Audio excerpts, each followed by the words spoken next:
Everything's good. Awesome. Great. Good to see you. Yeah, great to meet you. I'm coming out of Kansas City, Missouri, in the middle of America. Oh wow, I haven't been. Okay. Yeah, I it's went surprise. to I went to college in South Carolina. Okay, excellent. Yeah, I have never been Yes. to the Carolinas. I always hear good things. Oh wow. So what's So- Missouri? What are you famous for there? Well, we There. won the Super Bowl last year. We Oh, we had the NFL draft. We're going to get the World Cup in 2026. So, oh, yeah, there's a lot going that's on. amazing. That's Yeah. really big things. And Yeah. Super Bowl, I mean, in America at least, is a big thing. I mean, a Yeah. lot of my friends and so on, they follow Super Bowl as well. I Yeah. unfortunately don't follow it. That's why I didn't know. But That's fine. congratulations. Yeah, no, no, no, that's good. So where are you at in Germany? I'm at the Mosel Valley, which is just 2 hours west of Frankfurt. Okay. Frankfurt, the big international like airport and financial city, but it's actually really close to Luxembourg, which is also a financial mecca, how to say. A lot of banks and insurances and so are here. But we are famous for wine. So if Okay. you ever drink a really good Riesling, if you're into white wines and you drink Yeah. that area, that's magic. That's really, really good. Yeah, I love Riesling. So yeah, no, that's great. I actually have a really good friend. I grew up in a little suburb of Kansas City called Liberty, and he lives in Germany. He's a filmmaker. His name's Matt Sweetwood, and he actually made a film called Beer Jesus that won a lot of awards, and he's a really good filmmaker, but he lives out there. Oh my God, Yeah. that is really cool. Such a Yeah. coincidence. Yeah. It's wild. You have to let me know. What was it called again? Bear? Beer Jesus. It kind of Bear. chronicles a microbrewery from California that blew up and try to enter the German beer market, which is really difficult because it's such a sacred place. So he Yeah, kind of documents how an American brewery that did good here tried to yeah. make it into an institution that really doesn't allow a lot of people in and how much went into it. And it was really interesting. Wow. Where Yeah. can you watch it? Is it like Netflix or something like that? No? Yeah, I think Yeah, it may be on Amazon Prime, but I will find the link and send it over to you after the fact. you have to do that. Yeah, yeah, for Yeah, sure. Yeah. definitely. Mm. Well, hey, it's great to meet you, and I'd like to start everything off in our conversation with what we lived through for the last 3 years with COVID. How did Mhm. you get through it, and how has it changed you? Yes. So, how I got through the last years of COVID was to simply stay connected to my desired destination, which is in the future. Yeah, Because the future, I mean, we can paint the future in different ways, right? So, I have this goal that I want to be a speaker on stage. And when COVID came, this was no longer possible. yeah, But with that mission in mind, I was able to reframe what that means and create more like strategies for how that could work. Meaning, I went online, I went virtual.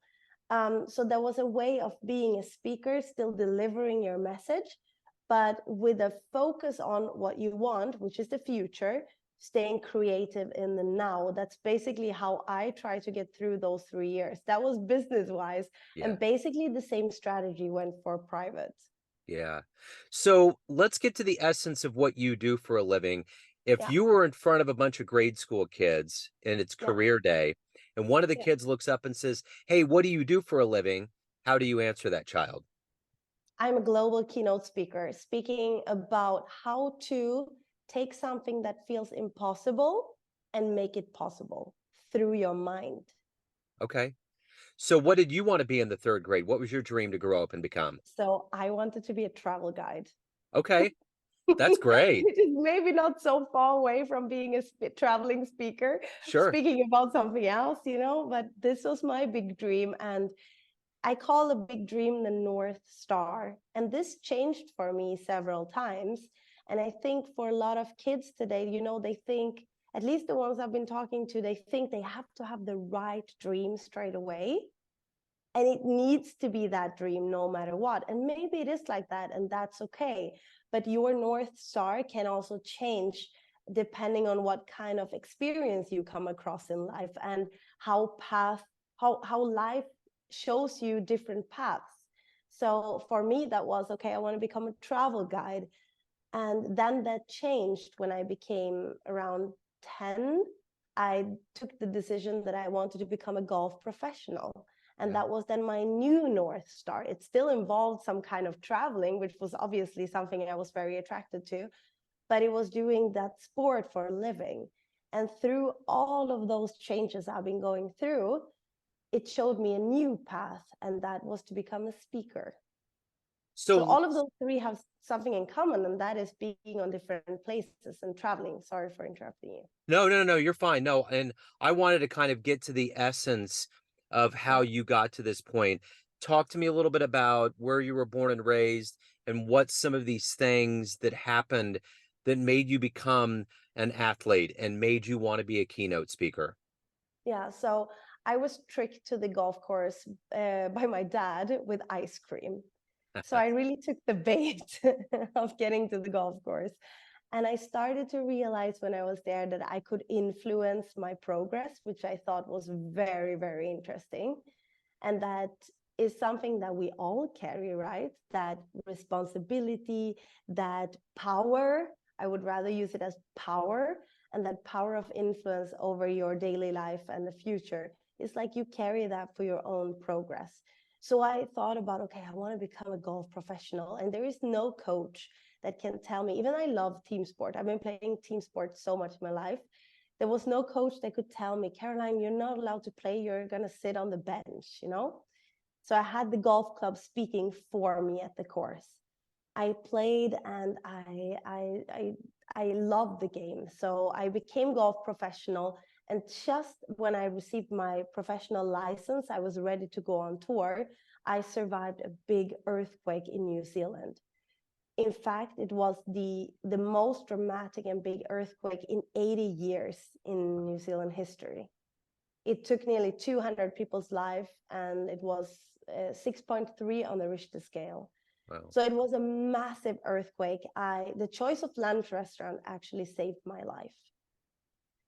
Wow. And through that experience, which completely shook my perspective on life and how fast things can go and how incredibly important it is that you feel good with the decisions that you make and that you choose your own path of living, I started to really think about my dream and what I really wanted and what was really behind there. And I believe that golf brought me so far, but there was something else that was going to take over, like a little bit like a run. You know, you say you're giving the next leap to the next person. So through that, I got a lot of perspectives on time, but it didn't stop with this, because 3 weeks after the earthquake, I was diagnosed with cancer in my leg. Wow. And my doctor, he said, there is no way you're going to survive, Caroline, with chemo or radiation. The only thing we can do in order to save your life is an amputation above your knee. Wow. And we have to do the surgery within 3 weeks. So obviously, my North Star, my dream, it fell apart.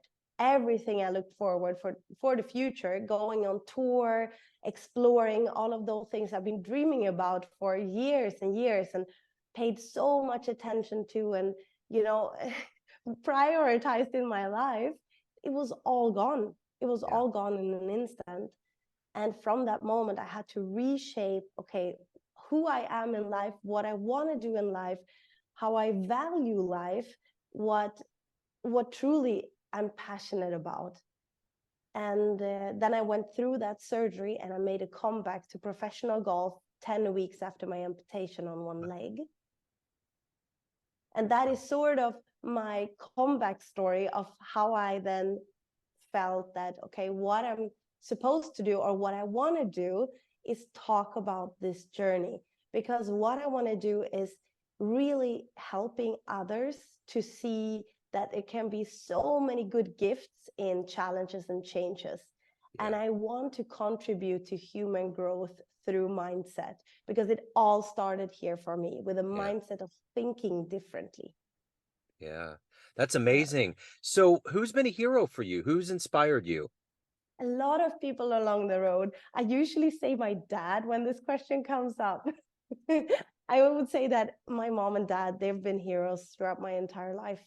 But I've been inspired by a lot of people doing those imaginable things. But I have a really close friend who was also a mentor through my transformation, and he's called Lasse. And Lasse was a firefighter in Sweden.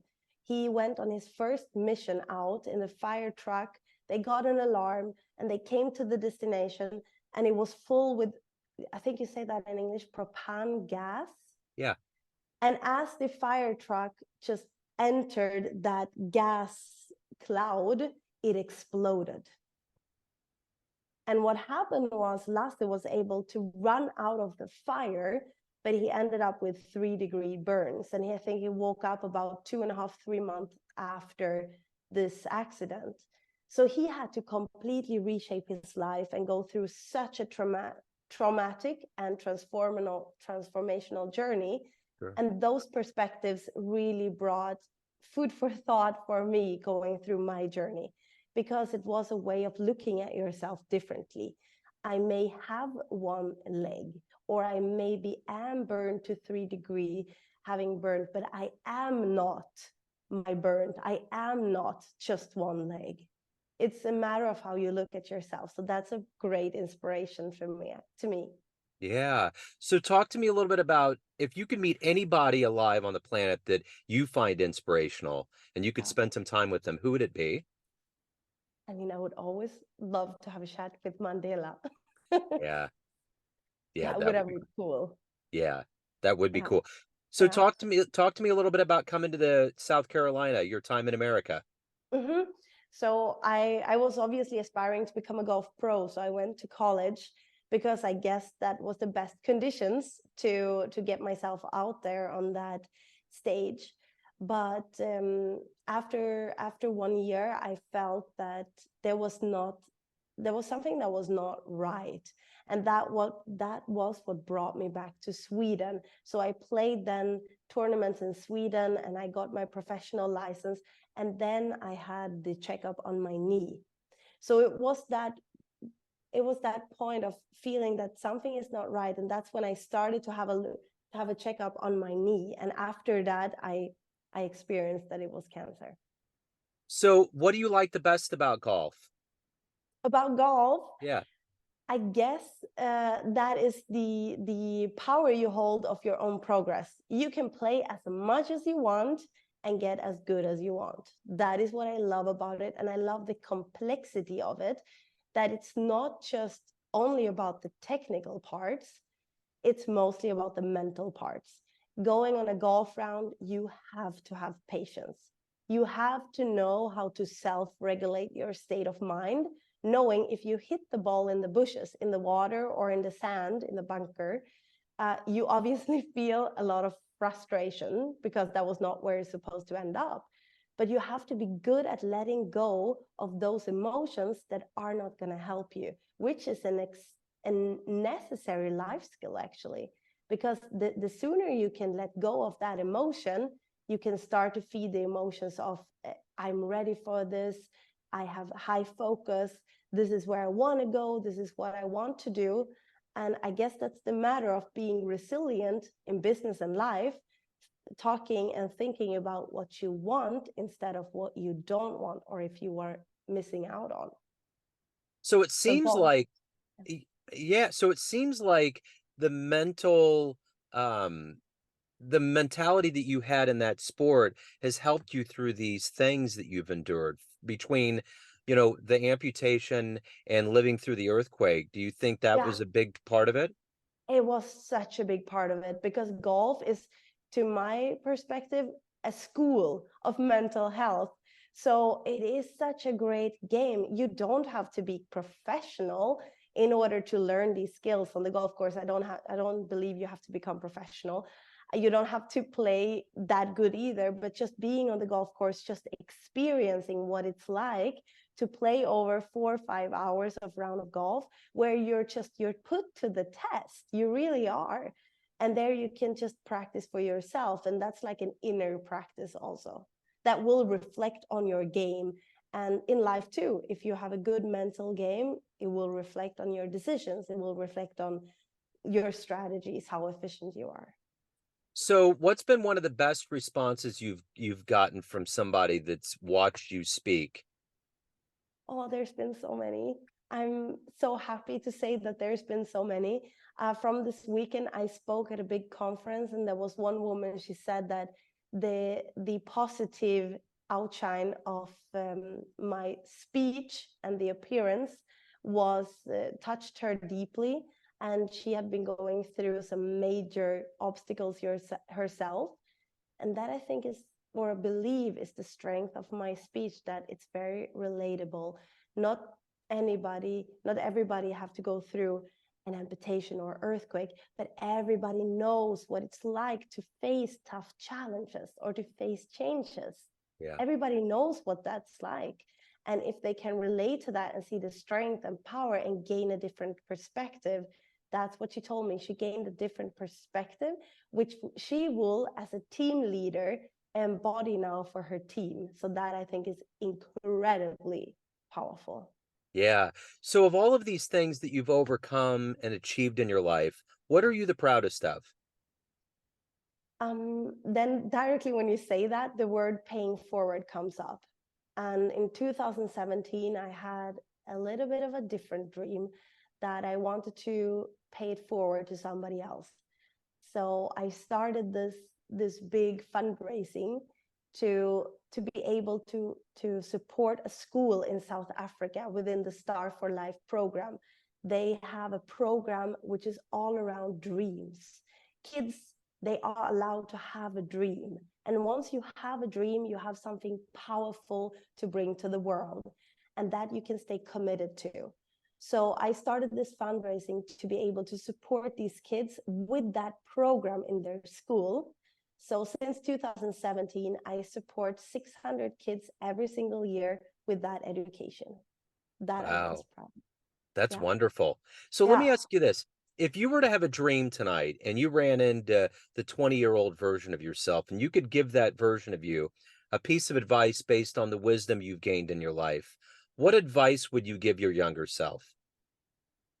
So to not put too much pressure on myself, that every situation is really a learning, because of all the mistakes and failures and having to reshape the future that I've been going through, and all that pain and loss, it's like a big learning. So everything is a big learning. I would pay that forward to the 20-year-old of myself, to see it, every situation that ends up being a little messy or ends up being a little funny or uncomfortable or not playing out the way you want to. It's completely okay, because that was a big learning by itself. And if you pay attention enough to that lesson in that situation, you are going to grow so much more and so faster than anyone else if you pay Yeah. attention to that. Yeah. Yeah. So as Yeah. somebody that's an athlete that's obviously enjoys sports, if you Yeah. could go back in time and witness any event in sports history with your own eyes, what would you love to have been at? Oh, it's so hard, but definitely, I mean, masters is one of the event. Like, I've only been, when I went to college, Yeah. we went to one day of practice day at the masters. Yeah. Yeah. So that is one event I would have loved to see. And obviously when Tiger was winning one of the masters. Yeah. Yeah. Yeah, that would be amazing because Tiger, the energy around any event that he's had, especially when he Yeah. was at his height of his powers, would be amazing. Exactly. One of those events I would have Yeah. loved. Yeah. So everyone out there sees you in a certain light. You have family, Yeah. friends, those that watch you speak, clients, colleagues, but you're the one in control. What is your perception of you? Who do you think you are? Who I think I am. Yeah. I would love to think that I bring really much energy, intelligence, and perspectives to others to bring their life forward. And I would love to think that I do that on and off the stage. Yeah.